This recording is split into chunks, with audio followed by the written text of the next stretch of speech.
Hi అండి, అందరికీ నమస్తే. నా రావణ్ పార్ట్ 61. సోరస్ కూడా అంతే గుసగుసగా, ఓ మై గాడ్ క్యూటీ, నీకు ఇస్తాను అన్న సర్ప్రైజ్ ఇదే. మోడలింగ్ స్టార్ సిద్ధార్థ్ మన అన్నయ్య. ఏంటి, తను మన అన్నయ్య అని మళ్ళీ షాక్ లోకి వెళ్ళిపోతుంది ప్రియ. సోరస్ మాత్రం సిద్ధుని చూసి టెన్షన్ గా భయంగా ఉన్నా కూడా అది ఏమాత్రం బయటికి కనిపించనివ్వకుండా అతని మనసు ఆగలేక ఇంకొక క్షణం కూడా ఆలస్యం చేయకుండా సిద్ధు దగ్గరికి వెళ్లి హక్ చేసుకుంటాడు. సూరజ్ అలా వచ్చి హక్ చేసుకోగానే సిద్ధు మొహం సీరియస్ గా మారిపోతుంది. చేతులు వెనక్కి పెట్టుకుని గట్టిగా పిడికిలు బిగిస్తాడు. సూరజ్ మాత్రం సిద్ధు ఎక్స్ప్రెషన్స్ పట్టించుకోకుండా హగ్ చేసుకుని కళ్ళు మూసుకుని ప్రేమగా సిద్ధు ప్రెజెన్స్ ని ఫీల్ అవుతున్నాడు.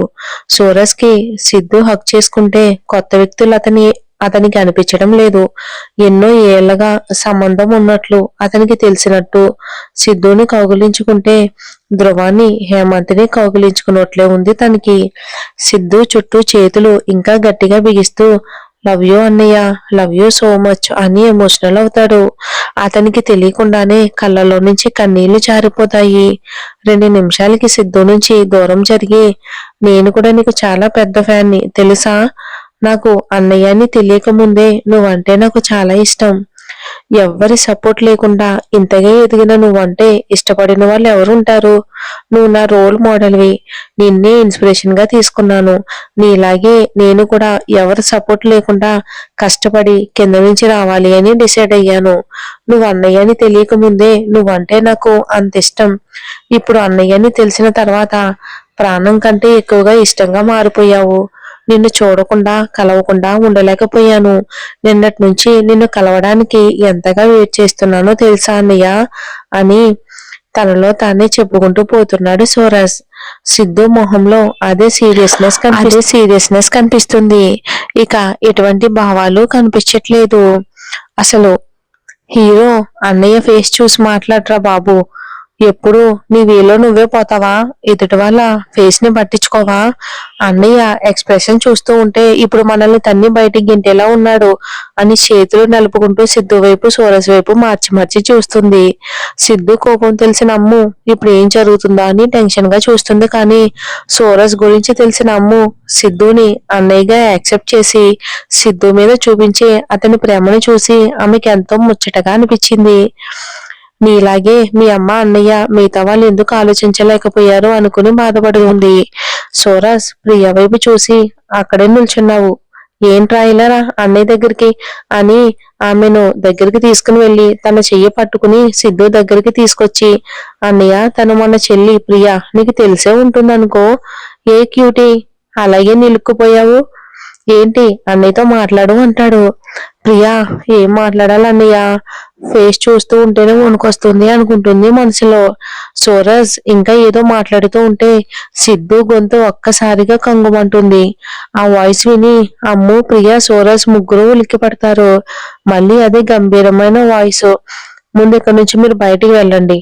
అరే తమ్ముడు చెల్లు వస్తే ఎలాగైనా ట్రీట్ చేసేది, వాళ్ళని ప్రేమగా హక్కును చేర్చుకుని వాళ్ళ గురించి మంచి చెడులు చర్చించి వాళ్ళకి ఏం కావాలో చూసుకోవాల్సింది పోయి బయటికి వెళ్ళు అంటున్నావు. ఈ మాటకి నేను హట్ అయ్యానబ్బా. ప్రియా ఇంత సీరియస్ సీన్ లో కూడా ఈ వేషాలన్నీ అవసరమా అన్నయ్య అనుకుంటుంది. ఇక మనసులో సిద్ధు నేను పూర్తిగా కోపంలో రాక్షసుడిగా మారకముందే ఇక్కడ నుండి వెళ్ళండి, నా గురించి మీకు పూర్తిగా తెలీదు. సూరజ్ కూడా అంతే స్థిరంగా, నా గురించి కూడా నీకు పూర్తిగా తెలిసే ఉంటుంది కదా అన్నయ్య, నేను ఎంత మొండివాడినో అని. మేము వెళ్ళము. ఎందుకు వెళ్ళాలి, ఇది నా అన్నయ్య ఇల్లు. అన్నయ్య ఇంట్లోకి రావద్దు అని చెప్పడానికి ఎవరికి హక్కు లేదు. ఆఖరికి అన్నయ్య కూడా చెల్లేది కూడా సొంతం కాబట్టి. సో ఈ ఇల్లు నాది కూడా. నా ఇంట్లో నుంచి నేను ఎందుకు బయటకు వెళ్ళాలి? తెలివిగా మాట్లాడుతున్నాను అనుకుంటున్నావా? నీ తెలివి ముందు నా తెలివి ఎంత అన్నయ్య? సిద్ధు కళ్ళు ఎర్రచేసి ఉరిమి చూసేసరికి సూరజ్ కి లోపల కొంచెం భయంగా ఉన్నా పైకి మాత్రం అంతే ధైర్యంతో స్థిరంగా, నువ్వు అలా కోపంగా చూసినా తిట్టినా కొట్టినా మేము వెళ్ళము. నువ్వు ఈ అల్లరి తమ్ముడిని భరించాల్సిందే. సిద్ధు నాకే తమ్ముడు చెల్లి అనే బంధాలు అవసరం లేదు. నాకు ఊహ తెలిసినప్పటి నుంచి నేను ఒంటరిగానే పోరాడి బ్రతికాను. ఇప్పుడు కూడా అలాగే బ్రతుకుతున్నాను. నాకు నా భార్య పిల్లలు చాలు, ఇకే రిలేషన్ అవసరం లేదు అంటాడు సిద్ధు. ప్రియా కానీ నువ్వు మాకు కావాలన్నయ్య, మేమందరం ఉన్నాము అని తెలియనప్పుడు నువ్వు ఒంటరిగా బ్రతకావేమో, కానీ ఇప్పుడు మేమంతా నీకున్నాము. నువ్వు ఈ రిలేషన్స్ ని ఒప్పుకోవాల్సిందే.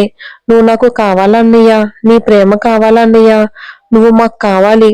నువ్వు మమ్మల్ని ఎప్పుడు ఇంటి నుంచి బయటికి గెంటేసినా కూడా మేము మళ్ళీ మళ్ళీ ఇంటికి వస్తూనే ఉంటాము.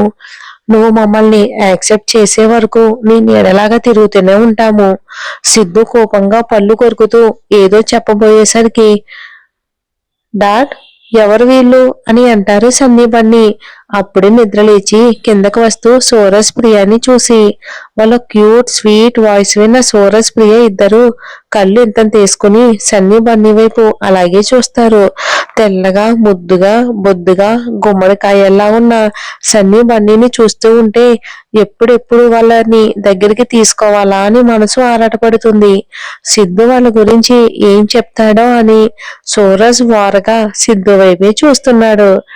సిద్ధు ఏం చెప్పకుండా ఏం మాట్లాడకుండా సైలెంట్ గా అలాగే నిలబడేసరికి సన్నీ బన్నీ ప్రియాని సూరజ్ ని చూస్తూ సూరజ్ దగ్గరికి వచ్చి తన చెయ్యి పట్టుకుని కింద కూర్చోమని సరిగ్గా చేసి సూరజ్ ని 2 నిమిషాలు అలాగే చూసి, సేమ్ నీ ఫేస్ కూడా కొంచెం డాడీ లాగానే ఉంది ఎందుకంటారు, క్యూట్ ఎక్స్ప్రెషన్స్ ఇస్తూ అంత ముద్దుగా ఉన్న సన్నీ బన్నీని చూసి ఇది అని తెలియని ఫీలింగ్స్ అతనిలో.